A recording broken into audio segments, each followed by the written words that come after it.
Hello friends and welcome to yet another video on TutorialsPoint with me Richa. Today we are going to talk about a topic which might be of interest to many of you watching this video, which is on spoken English errors. Well, all of us have to speak in English because that's a universal global language all across the world. Well, we might face challenges in terms of spoken English. While many of us may be very well versed with written English, it may become a challenge for many of us to kind of understand how and what are the rules and regulations for spoken English. Well, fear not and worry not, we will talk in detail about this particular module on how to speak correct English. Well, on the agenda today we will talk about what exactly is spoken English. We will talk about some common mistakes and errors while we speak in English. Example, use of double negatives, use of wrong tenses, use of two comparative and superlative degrees together, incorrect use of I and me, use of words like revert and reply back, confusion between does and do.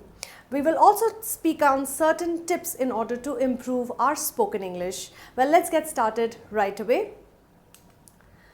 What exactly is spoken English? Well, English is a tricky language and I'm sure you will agree English is also a very funny language at times.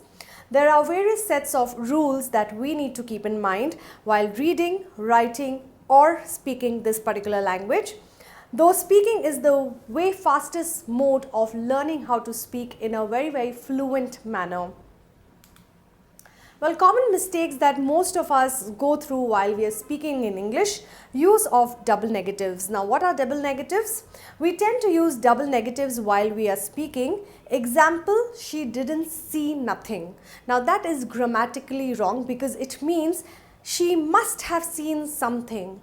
In order to not make a double negative out of this, the right example to say it is, she didn't see anything. When we say she didn't see anything, rather than saying she didn't see anything or rather she didn't see nothing. Well, grammatically the second sentence is more correct because it doesn't negate the negatives. Hence, please keep in mind this particular rule. The second common mistakes where many of us which might make is with regards to our tenses. Now, simple tense, continuous tense, perfect tense and perfect continuous tense. We will look at this with help of examples. Well, present tense is verb, that is verbs plus am, is or are. The past tense of it becomes the second form, which is regular or irregular, and the future will be will plus the verb that the person is doing. Verb is the action that the person is doing. It could be dancing, it could be acting, it could be walking, it could be jumping. So present, past and future is with regards to the verb that we are using. Continuous tense is with regards to present, which is am, is or are, plus the verb plus ing.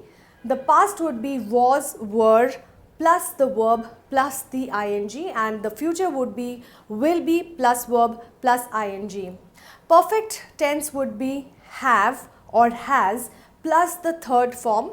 The past tense would be had, which is in the past, so had plus the third form, and future would be will have plus the third form.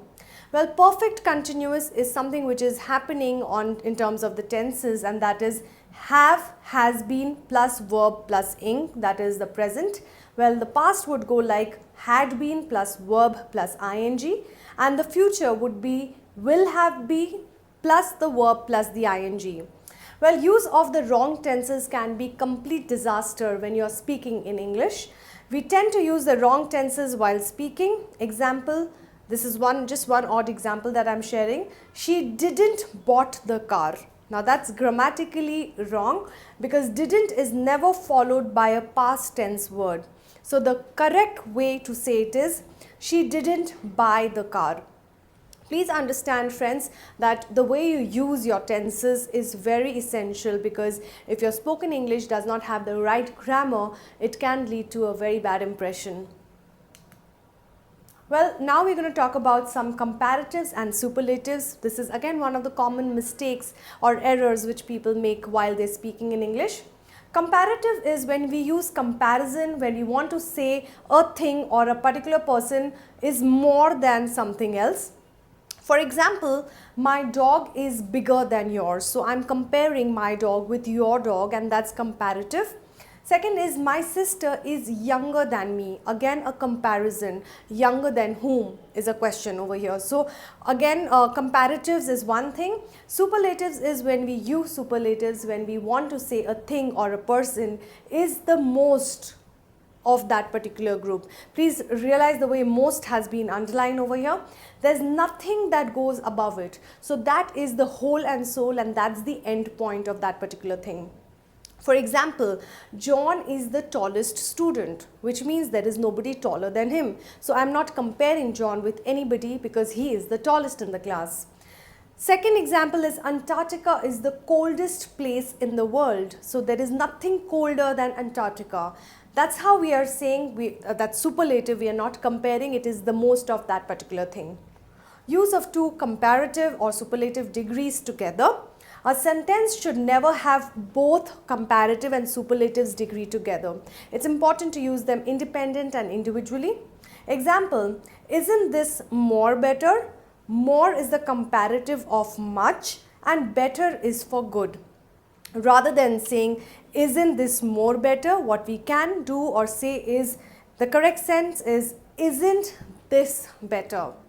So well friends, that's something that we need to keep in mind. This is again one of the common errors in speaking English. Common mistakes again is the incorrect use of I and me. We usually get confused between when do we use I and when do we use me. Example, Ken and me are going to the movies, which means I is the subject and me is the object. A better way to say it and correct grammar would be Ken and I are going to the movies, which sounds better and is also grammatically right.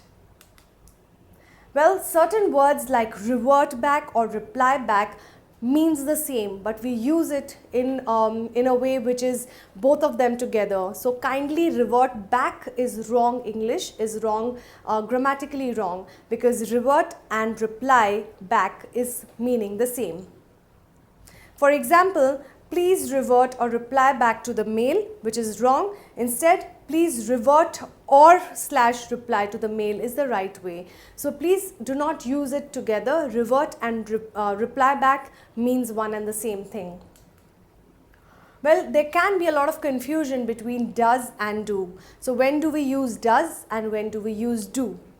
We have to understand that does is used for singular subject, whereas do is indicative of the plural forms. For example, why does they always reach late? That is again grammatically incorrect. A better form of this would be the correct sentence, why do they always reach late? So instead of does, you change it to do because you're using in a plural way when there are many people together. Well, there are certain tips in order to improve your English language, and I'm not saying that it can be done over a fortnight or a week. You have to continuously practice how to speak in English. Let me share with you certain tips of doing that. First thing is read newspapers, magazines and books which will help you to build the vocabulary, which will help you to speak more fluently and correctly. Second is record your voice while you're speaking in English and listen back to that particular voice, which will give you an idea of where you're going wrong. Next is try to speak in English as much as possible, whether it's at home or at workplace. Get into the habit of practicing in English. No matter, even if you might be making certain errors and mistakes, it's absolutely all right as long as you're able to correct and practice more. Watch English movies and listen to English songs, which will again help you to improve your English. Well friends, to conclude this particular module on spoken English errors, it is important to understand that English is a very important language, something that you need to use very frequently when you are working in a professional and a corporate environment, and it is only essential and imperative that we learn how to speak the correct English. I do hope you have liked watching this particular video. Keep liking, keep watching more videos coming your way. Do feel free to leave in your comments in the comment box. Thank you.